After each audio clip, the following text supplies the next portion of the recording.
Hello friends, இன்றைக்கி நம்ம என்ன பார்க்க போகிறோன்னா நெட் கிளாத் வச்சு நெக் டிசைன் வந்து ஸ்டிச் பண்ணுறது தான். அதுக்கு தேவையான மெட்டீரியல்ஸ் எல்லாமே எடுத்துக்கிட்டேன். Net cloth, needle, nylon thread, zari thread, sequins, sugar bead, clip stone, leaf sequins and ball bead எடுத்துக்கிட்டேன். நெட் கிளாத் ஃபிக்ஸ் பண்ணும்போது ஃபஸ்ட்டு கீழே உள்ள ஃப்ரேமை வச்சுட்டு அடுத்த நெட் கிளாத் வந்து வச்சுக்கோங்க. அதுக்கப்புறம் வந்து நம்ம ஸ்டிச் பண்ண போகிற கிளாத்தை அதுக்கு மேலே வச்சுட்டு ஃப்ரேமை ஃபிக்ஸ் பண்ணிக்கோங்க. ஃப்ரேமை ஃபிக்ஸ் பண்ணும்போது அந்த ஸ்க்ரூ வந்து நெக் டிசைன் போட்டிங்க அப்படின்னா லெஃப்ட் இல்லைனா ரைட்டில் மட்டும்தான் இருக்கணும். அப்படி இருந்தால் தான் வந்து ஃப்ரேம் வந்து உங்களுக்கு டைட்டாக இருக்கும். நல்லா டைட்டாக ஃபிக்ஸ் பண்ணிக்கோங்க. அதே மாதிரி நெட் கிளாத்தும் நல்லா டைட்டாக இருக்கணும், நம்ம கிளாத்தும் வந்து நல்லா டைட்டாக இருக்கணும்.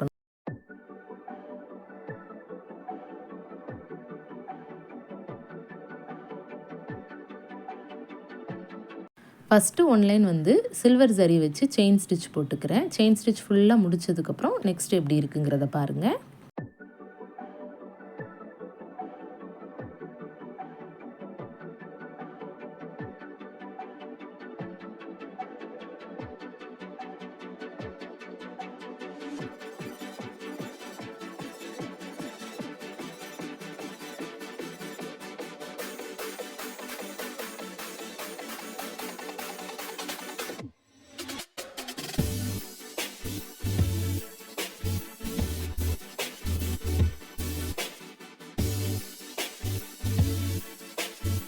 நெக்ஸ்ட் என்ன பண்ணணும்னா அந்த செயின் ஸ்டிச்சுக்கு நடுவுலையே பேக் செயின் ஸ்டிச் வந்து போடணும். அப்போ தான் வந்து நெட் கிளாத் வந்து நம்மளுக்கு கட் பண்ணும்போது எதுவுமே ஆகாது. நெக் ஃபுல்லாக chain stitch and back chain stitch முடிச்சதுக்கப்புறம் ஃபுல்லாக ஜிக்ஸாக் ஸ்டிச் போட்டுக்கணும். அப்போ தான் நெட் கிளாத் அண்ட் துணி வந்து நம்ம வந்து கட் பண்ணும்போது வந்து பிரிஞ்சு போகாது.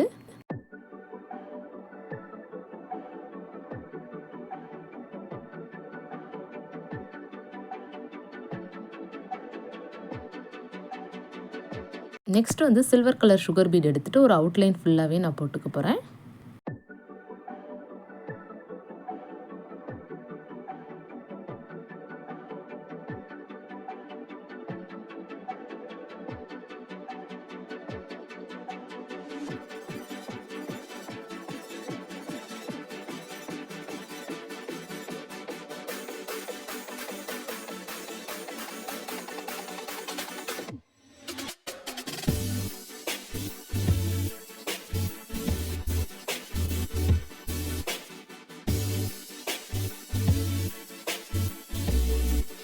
ஃப்ளவர் டிசைன் போடுறதுக்கு ஒவ்வொரு இதுக்கும் 1 இன்ச் கேப் விட்டு ஒர்க் போடணும்.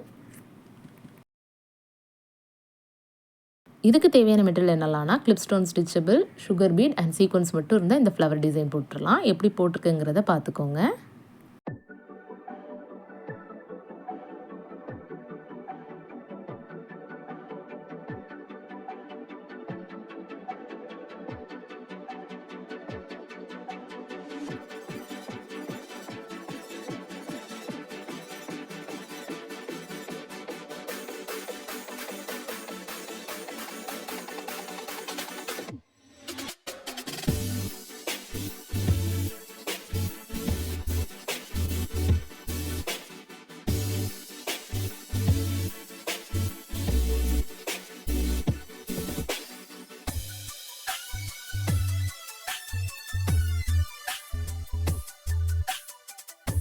இதே ஃப்ளவர் டிசைன் மாதிரி நெக்கை சுற்றி ஃபுல் அண்ட் ஃபுல் நீங்கள் வந்து ஃப்ளவர் டிசைன் போட்டுக்கோங்க.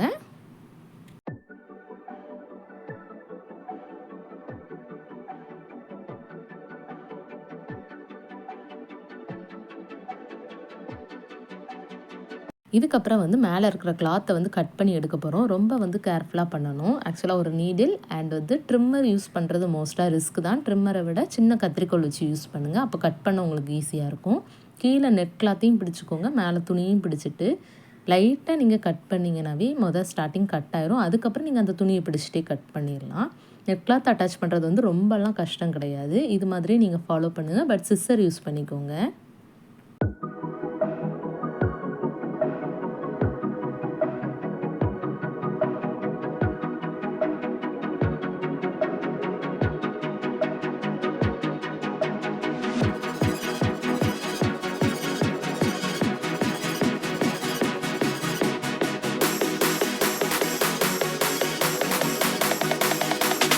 மேலே இருக்கிற நெட் கிளாத் ஃபுல்லாக கட் பண்ணதுக்கப்புறம் கார்னரில் இருக்கிற கொஞ்சம் கொஞ்சம் அந்த துணி நூல் எல்லாமே நீங்கள் பொறுமையாக கட் பண்ணுங்கள். அப்படி இல்லைன்னா நெட் கிளாத்தில் வந்து ஹோல் விழுந்துடும். அதுக்கப்புறம் வந்து சுகர் பீடை வச்சு உள்ளே ஒரு லைன் போட்டிங்க அப்படின்னா பார்க்குறதுக்கு வந்து லுக் வந்து உங்களுக்கு ரொம்பவே நல்லாயிருக்கும்.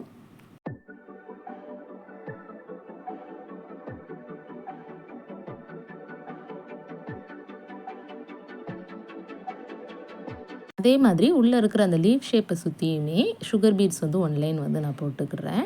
அப்போ தான் பார்க்க உங்களுக்கு ரொம்பவே நல்லாயிருக்கும்.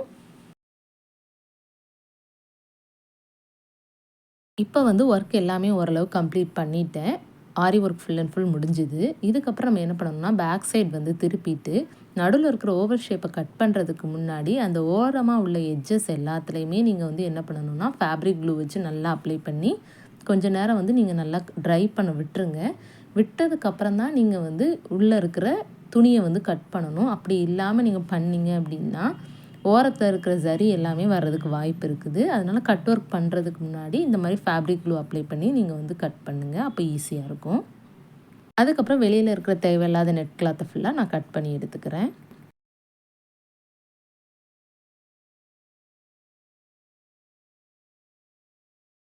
இப்போ ஃபேப்ரிக் க்ளூ வந்து நல்லா ட்ரை ஆகிடுச்சு. ஒரு 30 மினிட்ஸ் வந்து ட்ரை பண்ண விட்டுட்டு தான் நான் வந்து யூஸ் பண்ணுறேன்.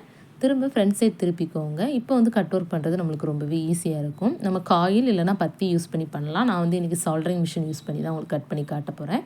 சால்ட்ரிங் மிஷினை ஒரு 30 செகண்ட்ஸ் வந்து ஹீட் பண்ண விட்டுட்டு எந்த இடத்துல கட் பண்ண போகிறோமோ அங்கே வச்சுட்டு அதுக்கேற்ற மாதிரி நீங்கள் ஓரம் ஃபுல்லாக பண்ணிங்க அப்படின்னா ஈஸியாக உங்களுக்கு கட் ஆயிரும். நம்ம காயில் பத்திலாம் பண்ணுறத விட இது வந்து உங்களுக்கு ரொம்பவே ஈஸியாக இருக்கும். Soldering machine and aari materials எல்லாமே என்கிட்ட அவைலபிள் இருக்குது. வேணா வாட்ஸ்அப் பண்ணுங்கள். சால்ட்ரிங் மிஷின் வச்சு பண்ணும்போது அந்த எட்ஜஸ் எல்லாமே உங்களுக்கு நீட் லுக்காக இருக்கும். என்னோட சேனல் பிடிச்சிருந்துச்சுன்னா லைக், ஷேர் அண்ட் சப்ஸ்கிரைப் பண்ணுங்கள். தேங்க்யூ.